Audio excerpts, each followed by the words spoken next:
Okay. Obviously, the title is hyperbole. Dream is not irrelevant.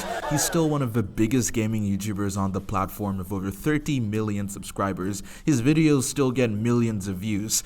It's just that when you look at Dream as a public figure now versus just a little under a year ago, he's practically invisible. You could not spend a week without hearing about him and whatever vapid controversies he had accidentally gotten himself into. Most of these controversies were things that didn't really matter at the end of the day, unless you consider the much wider narrative that a lot of people were trying to push. Like, if I recall correctly, some merch he sold was a USB drive bracelet thing that had some of his old pictures, including his baby pictures. It wasn't just baby pictures, it was childhood emails, old gaming screenshots, a lot of personal stuff on here. Now that's weird. There is no getting around the fact that this is undeniably bizarre. And seeing as how the whole thing Dream fans were most criticized for at the time was being weirdly parasocial, the jokes write themselves. To most people, this would be kind of off-putting already, but in good faith, you could argue that Dream's lack of any significant brand identity made it so that the only thing he could market was his personal stuff. And like, sure.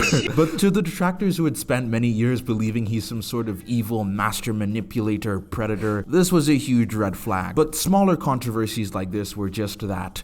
Minor controversies that would last a few days and give some slop commentary channels something new to talk about. However, Dream's relevancy would peak with the infamous grooming allegations that came out and his surprisingly well thought out rebuttal in response. I already made a video about all of this back when the response video just came out, and my opinions on all the stuff that have transpired has been mostly unchanged since then, but the grooming allegations, at least to me, represented a turning point. This would essentially be the end of any major drama with Dream, because the apex of drama content always comes down to influencers being predators. It's easy for commentary channels to make videos about this because there doesn't really have to be a discussion about the factors that lead up to stuff like this, even though there should be.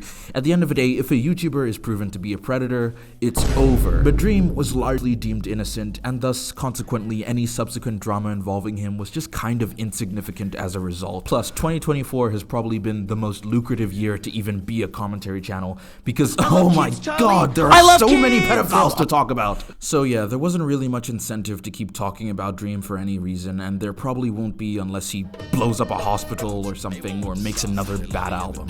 Dream took an extended break for a while and would not be heard from for a long time. Barely any streams, any appearances in other videos. The Dream SMP was over, Minecraft Manhunt had ended, quote unquote, and there was just nothing. Until Dream made a new series on the channel, and it was Minecraft Manhunt 2 Titan Edition, and it fucking sucks. Okay, that's not fair to say. Titan Manhunt isn't terrible. In fact, I think from a technological perspective, it's actually really incredible. You have someone who's basically being scanned into Minecraft and being scaled as a giant, and the interactivity all works. You can't deny, that's pretty cool. But you see, the problem is, Manhunt 2, it's just really boring. Manhunt videos are fake. They were fake? Of course they were fake! Obviously, we know he knows that we know, but even though you know it's at the very least partially scripted, your suspension of disbelief can be maintained when you consider that Dream is a Minecraft speedrunner and all the other hunters are supposedly just average players. Every clutch is rehearsed, but you're not thinking about that in the moment because the videos at least attempt to maintain some authenticity. But Manhunt 2? This shit is ridiculous. The clutches are so incredibly fake, they just break any sense of immersion I could have in the videos. An unfortunate side effect of Manhunt 2 is that it reveals that Dream and George aren't really entertaining personality-wise as well. The Hunter Titan himself is completely anonymous, and that's not really fun. The commentary that often made the earlier Manhunt videos so entertaining in their downtime is almost completely gone. The new series just isn't as good. And I feel like this is sort of reflected in the view count as well. Now, 7.6 million views over 1 month is definitely nothing to scoff at. That's more than I'll ever see. But compared to the type of numbers that previous Manhunt videos were pulling, and considering Dream's aforementioned over 30 million subscriber count, I think it's safe to say a lot of viewers aren't as receptive to the new Manhunt series. It's a shame too, because I actually think the Titan concept is really cool. It's just not being executed properly. So he's barely streaming, the new videos aren't too amazing. Well, at least his music career is doing well.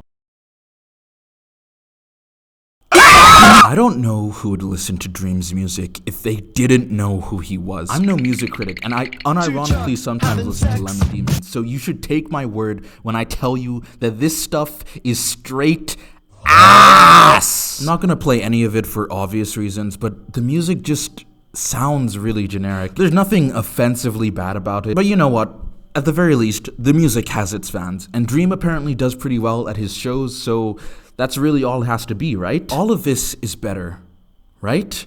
I mean, sure, he's making less videos and less streams, and overall has a much less vocally active fan base and haters. He's in far less controversy, but he's still incredibly successful. And yeah, this is true, but I think that what a lot of us fail to acknowledge here is that Dream's popularity was a combination of a few specific things. First of all, it was his mastery of the YouTube algorithms.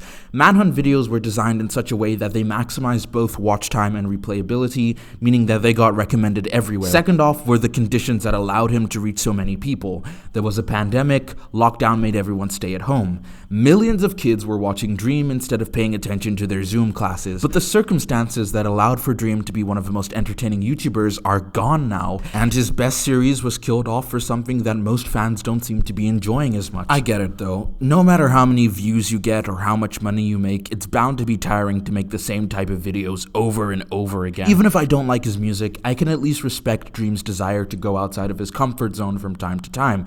And like I said before, the technology with Titan Manhunt is still really impressive. Contrary to what popular YouTubers like MrBeast believe, YouTube doesn't have to be a business. You don't need infinite growth and you don't need an infinite pool of money.